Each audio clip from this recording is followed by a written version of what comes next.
Over the past year, I've been really diving into sim racing. And if you think about it as a track day enthusiast, it makes a lot of sense. It's a really good way to rack up a lot more seat time. And for the cost of a set of tires, you can set yourself up quite nicely with a starter sim rig. For the past couple of weeks, I've been making some adjustments to my sim rig, which you can actually see right behind me over here, and figuring out which parts I want to make some changes to get more enjoyment out of the system. The more you enjoy it, the more you'll drive and the better you'll become.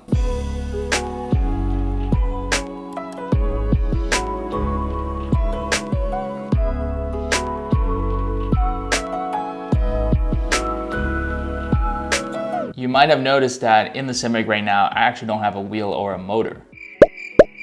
But we're gonna fix that today with this, the Simucube 2 Pro. Okay, so let's take a look at what's inside. So the box that it comes in is pretty sturdy.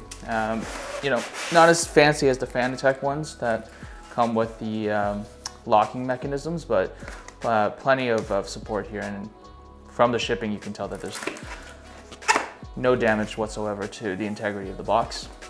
Well, let's see how we open this thing. Oh, so it looks like it's actually, there's another box on the inside.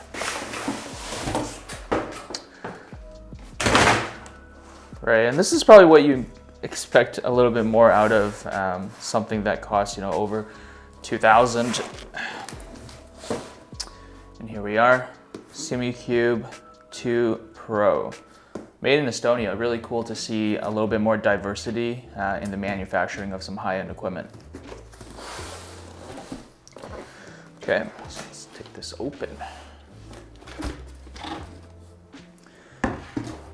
So we've got some nice matte Simucube stickers here, a variety of different colors. A really nice manual quick start guide here. I would say, to be honest, these booklets probably not necessary anymore. You'd probably assume that anyone who's buying a PC-only sim wheel is going to have access to internet. And just for the sake of being a little bit more green, right? We don't need that kind of packaging. This is the power cable. One thing to watch out for is you can get EU or US specific versions of the Simucube 2. And this of course is for North America. I'm in Canada, so this power cord is gonna work. Next we have our, I believe these are called USB-Bs in terms of USB cable to your PC.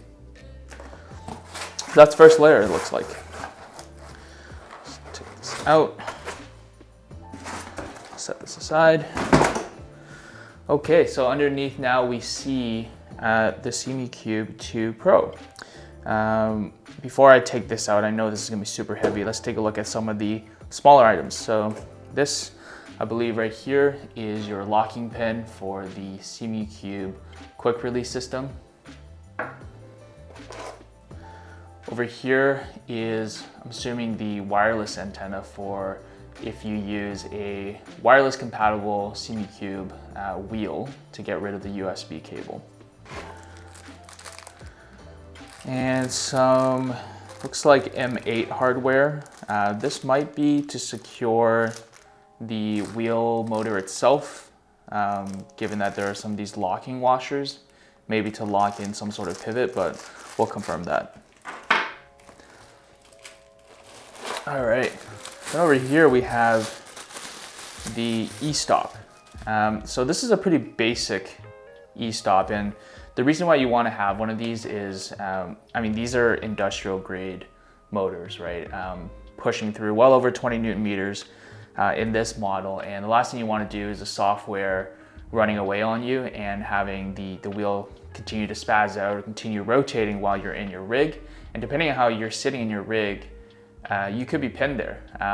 Another situation could be you're grasping onto the wheel too tight and you have a very sharp rotation and maybe your wrists get crossed and your hands are actually stuck or somehow. So that's actually another great point, that when you mount these e-stops, some people like to put it near their knee so they can hit it with their leg. If they can't access it with their hands in that scenario. So how it works is you push it, and to release it, like the arrows show, it's a rotation.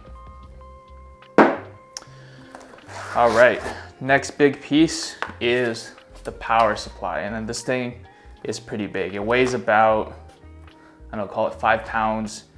We're looking at about 4 inches by, call it 10 inches. So pretty big unit. I know in the first version of the Simucube 2 Pro, there were actually 2 power units, and it's good to see that they've reduced it down to 1.